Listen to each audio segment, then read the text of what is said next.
Dear students, इस वक्त तक हम लोग ये सीख चुके हैं कि कूलम्ब्स लॉ का लिमिटेशंस क्या है, Coulomb's law in scalar form, Coulomb's law in vector form का क्या मतलब है। अब कूलम्ब्स लॉ का फ्रीक्वेंटली इस्तेमाल कर सकें, इसके लिए छोटे छोटे एक दो कंसेप्ट्स की बहुत ज़रूरत है।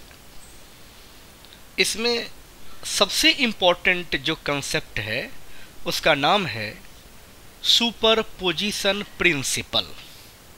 एक्चुअली डियर फ्रेंड्स, आपका जो कूलम्ब्स लॉ है वह सिर्फ दो चार्जेज के बीच के इलेक्ट्रिक फोर्स को ही कैलकुलेट कर सकता है, लेकिन अगर आपके सिस्टम में दो से ज़्यादा चार्ज हुआ तो कूलम्ब्स लॉ उसे कैलकुलेट नहीं कर सकता है।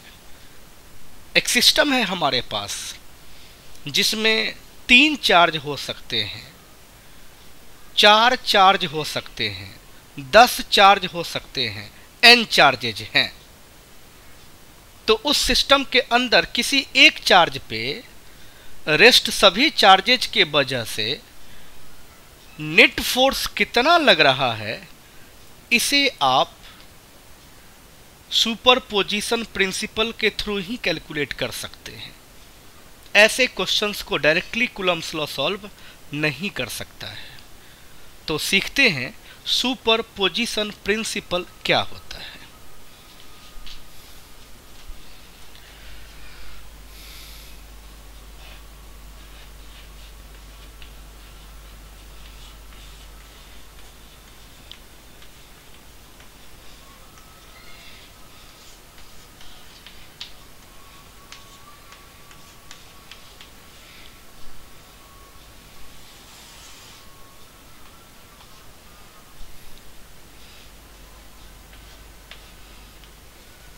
First point, principal of superposition of charge. Friends बोलेंगे, उसको सुन करके नोट कीजिएगा, नोटबुक तैयार कीजिएगा।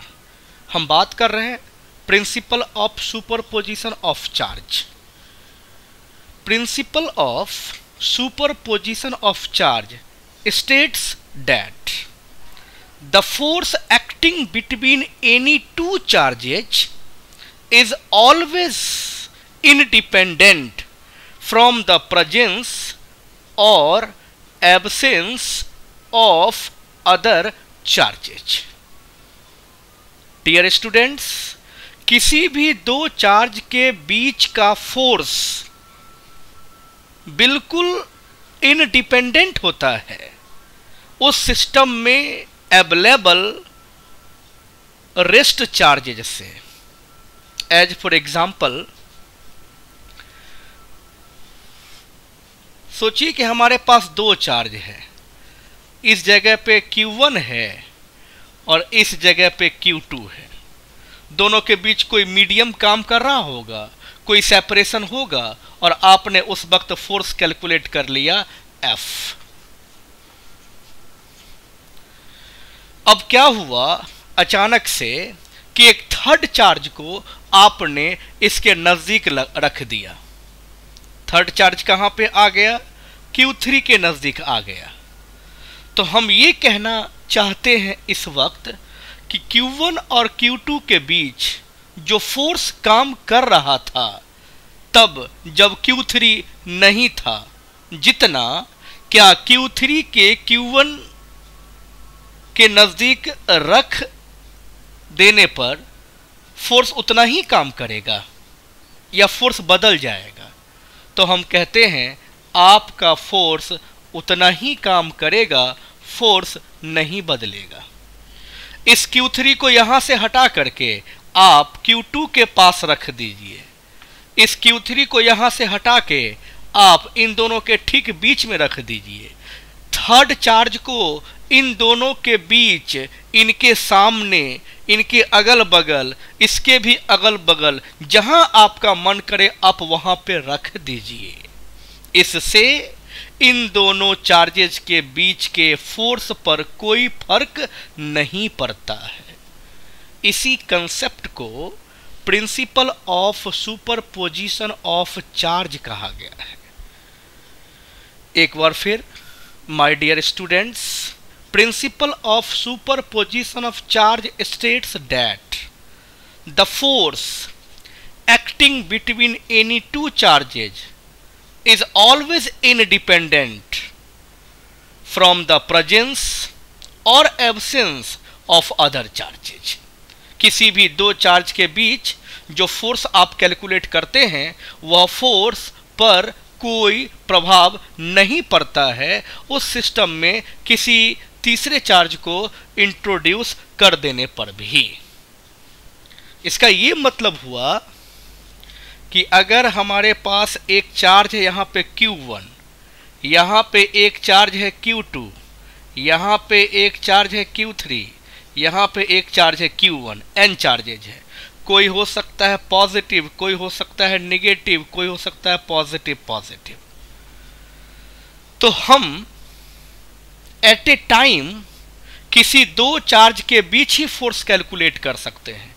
कूलम्ब्स लॉ का यह एक लिमिटेशन है कि वह एक साथ सभी चार्जेज के वजह से जो नेट इलेक्ट्रिक फोर्स इस सिस्टम पे काम कर रहा होगा ये कैलकुलेट नहीं कर सकते हैं।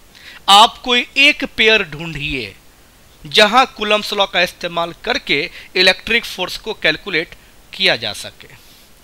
तो सोचिए कि इन दोनों के बीच जब आप फोर्स कैलकुलेट कर रहे होंगे तो इससे कोई मतलब नहीं होगा। जैसे ये मानो कि ये है ही नहीं।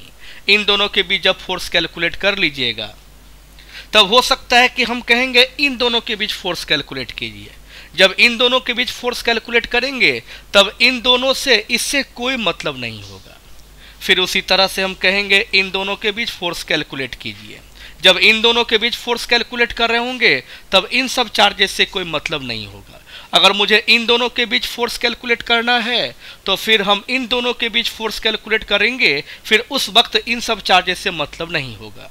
हमें इन दोनों के बीच फोर्स कैलकुलेट करना है, इन दोनों को एक लाइन से ज्वाइन करना है, और जब इन दोनों के बीच फोर्स कैलकुलेट कर रहे होंगे तब मुझे अदर चार्जेस से कोई मतलब नहीं होगा। इसी तरीके से जितनी पॉसिबिलिटी बनती है, अगर मुझे -Q3 और +Q2 के बीच फोर्स कैलकुलेट करना होगा तो मुझे ये सिस्टम चाहिए, ये पेयर चाहिए, ये डिस्टेंस चाहिए, अलावे कोई चार्ज यहाँ पर है या नहीं है इस बात से कोई लेना देना नहीं होगा।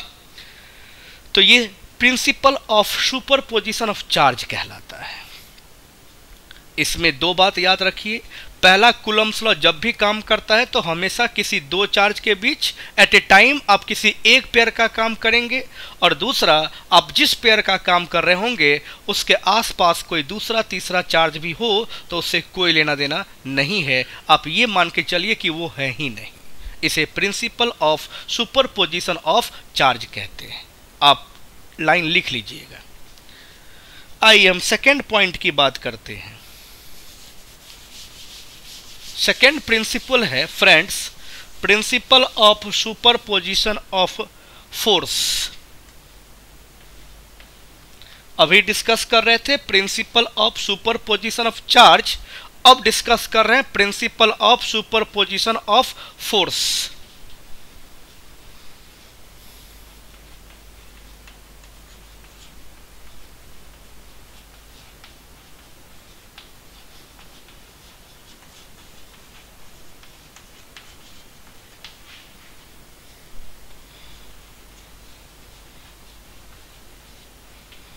ये क्या कहता है? कोई सिस्टम है हमारे पास जिसमें n चार्जेज हैं और उस सिस्टम के अंदर कोई एक हमारा टारगेट चार्ज है जिस पे बाकी सभी चार्जेज के वजह से नेट फोर्स कैलकुलेट करना चाहते हैं। एक चार्ज यहां है, एक चार्ज यहां है, एक चार्ज यहां है, एक चार्ज यहां है, ऐसे n चार्जेज हैं। यहां पर एक पॉजिटिव चार्ज है, यहां पे एक निगेटिव चार्ज है, यहां भी ले लेते हैं फ्रेंड्स एक निगेटिव चार्ज, और यहां पे ले लेते हैं पॉजिटिव चार्ज। ऐसे इस जगह पर n चार्जेज हैं और मेरा ये हो गया फ्रेंड्स टारगेट चार्ज। कोई एक चार्ज आपका टारगेट चार्ज हो सकता है। जब आप कोई क्वेश्चन सॉल्व कर रहे होंगे तो उस क्वेश्चन में आपका ये बात बहुत क्लियर होगा कि इस चार्ज पर आप नेट फोर्स फाइंड करें। तो क्या करना होगा, पेयर तैयार करना होगा। इसका पेयर इसके साथ बन रहा है तो दोनों को एक स्ट्रेट लाइन से ज्वाइन करेंगे और फोर्स कैलकुलेट करना है। तो यहाँ पे फोर्स का डायरेक्शन ड्रॉ कीजिए। ये पॉजिटिव चार्ज है, इस पे कैलकुलेट करना है तो ये हो जाएगा रेफरेंस चार्ज। तो रेफरेंस चार्ज से आपका एक लाइन यहाँ जाएगा, वेक्टर लाइन, जो कि पोजीशन वेक्टर होगा इस चार्ज का इसके रिस्पेक्ट में। तो ये हो गया पोजीशन वेक्टर का डायरेक्शन। तो एक चार्ज पॉजिटिव एक चार्ज नेगेटिव है। जब एक पॉजिटिव एक नेगेटिव होता है तब जो फोर्स काम करता है वह आपके पोजीशन वेक्टर जो किसी एक चार्ज का होता है दूसरे चार्ज के रिस्पेक्ट में उसके अपोजिट काम करता है। ये साइंटिफिक लाइन है, ऐसे याद रखना ज़्यादा बेनिफिट देगा आगे। लेकिन यहाँ पर तो समझने का आसान तरीका है। ये निगेटिव ये positive unlike charges attract each other. ये इसको अपनी ओर अट्रैक्ट करेगा, ये इसको अपनी ओर अट्रैक्ट करेगा। लेकिन हमें इस पर फोर्स कैलकुलेट करना है। ये कितना फोर्स एक्सपीरियंस कर रहा है इसके वजह से ये जानना है।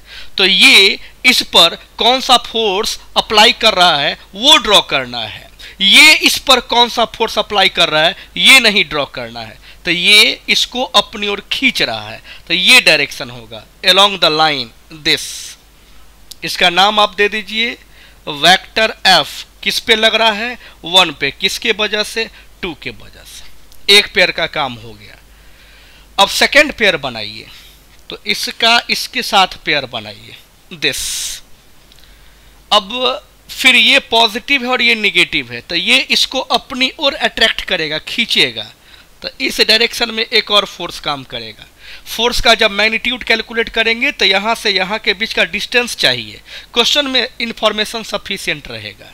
ये फोर्स कैलकुलेट करिएगा तो इसका नाम हो जाएगा फोर्स वेक्टर 1 3, यानी फर्स्ट चार्ज पे जो फोर्स काम कर रहा है थर्ड के वजह से। अब ये पॉजिटिव और ये पॉजिटिव है। पहले तो दोनों को एक लाइन से ज्वाइन कर लीजिए। जब एक लाइन से आप ज्वाइन कर लीजिएगा तो ये पॉजिटिव पॉजिटिव है तो पोजीशन वेक्टर का ये डायरेक्शन, और जब दोनों चार्ज पॉजिटिव या दोनों चार्ज नेगेटिव होता है तो जो डायरेक्शन पोजीशन वेक्टर का होता है वही डायरेक्शन जो डायरेक्शन पोजीशन वेक्टर या डिस्प्लेसमेंट वेक्टर का होता है वही डायरेक्शन फोर्स वेक्टर का होता है। ये तो साइंटिफिक लाइन है, बट जनरल लाइन ये है कि like charges repel each other, repel करेगा। ये इसको धक्का देगा, ये इसको धक्का देगा, ये इसको धक्का देगा। ये नहीं ड्रॉ करना है क्योंकि इस पर मुझे फोर्स नहीं कैलकुलेट करना, इस पे कैलकुलेट करना है। तो ये जो इसको धक्का देगा उस डायरेक्शन में हम ड्रॉ करेंगे। तो इस लाइन को आप बिल्कुल सीधा मान करके कि हमने इसी लाइन के अलोंग ड्रॉ करा है आप रिप्रेजेंट कर लीजिए। इसको कहिएगा वेक्टर F1n। पहले चार्ज पे फोर्स nth चार्ज के वजह से। तो यहां पर आपने कूलम्ब्स लॉ अप्लाई करा, यहां पे कूलम्ब्स लॉ अप्लाई किया गया, यहां पे कूलम्ब्स लॉ अप्लाई किया गया। अगर आपके सिस्टम में n चार्जेज होंगे तो n-1 टाइम्स आपको फोर्स कैलकुलेट करना होगा। अब जब आप कैलकुलेट कर लीजिएगा तब वेक्टर के मेथड से सारे फोर्सेस को ऐड कीजिए। मीन्स नेट फोर्स जो चार्ज 1 पर कैलकुलेट करेंगे, force on charge 1 due to 2 plus force on charge 1 due to 3। इसी तरीके से force on charge 1 due to nth charge. Vector के मेथड से आप सारे फोर्सेस को कैलकुलेट कीजिए। This principle is called principle of superposition of force. Friends, principle of superposition of force कहता है कि आप जितनी बार फोर्स कैलकुलेट कीजिएगा उनको हम इंडिविजुअल फोर्सेस कहते हैं। यह है आपका इंडिविजुअल फोर्स 1 पे 2 के वजह से, इंडिविजुअल फोर्स 1 पे 3 के वजह से, इंडिविजुअल फोर्स 1 पे nth चार्ज के वजह से। तो किसी भी सिस्टम में जितने भी चार्जेज होंगे उन सभी चार्जेज के वजह से किसी पर्टिकुलर चार्ज पर जो नेट फोर्स होगा जो नेट फोर्स होगा वह इंडिविजुअल फोर्सेस का वेक्टर सम होगा। एक बार सुनिए, principal of superposition of force क्या कहता है। The net force acting on any charge, the net force acting on any charge is vector sum of all the forces acting in that system. The net force on any charge is the vector sum of all the individual forces acting in that system. This concept is called principle of superposition of force. तो principal of superposition of force के through आप किसी एक charge पे net force बाकी सभी charges के वजह से कैलकुलेट कर सकते हैं। अब इसे बहुत बेहतर सुनने समझने के लिए हम लोग नेक्स्ट लेक्चर में कुछ प्रॉब्लम सॉल्व करेंगे। एक दो प्रॉब्लम ठीक ठाक आप समझ लीजिएगा, आप प्रिंसिपल ऑफ सुपरपोजिशन का इस्तेमाल बहुत फ्रीक्वेंटली कर पाएंगे। ये सब इजी कंसेप्ट है, लेकिन ढेर सारे क्वेश्चंस इस पर आपको मिलेंगे। ओके फ्रेंड्स, आप इसको रिवाइज कीजिए। नेक्स्ट लेक्चर में हम न्यूटन्स लॉ ऑफ ग्रेविटेशन और Coulomb's law of electrostatics means electrostatic force और ग्रेविटेशनल फोर्स को थोड़ा कंपैरिजन करते हैं, और फिर हम लोग इक्विलिब्रियम बेस्ड कॉन्सेप्ट डिस्कस करेंगे। फिर कूलम्ब्स लॉ के हर टाइप का प्रॉब्लम सॉल्व कर सकते हैं। Okay, thank you dear students.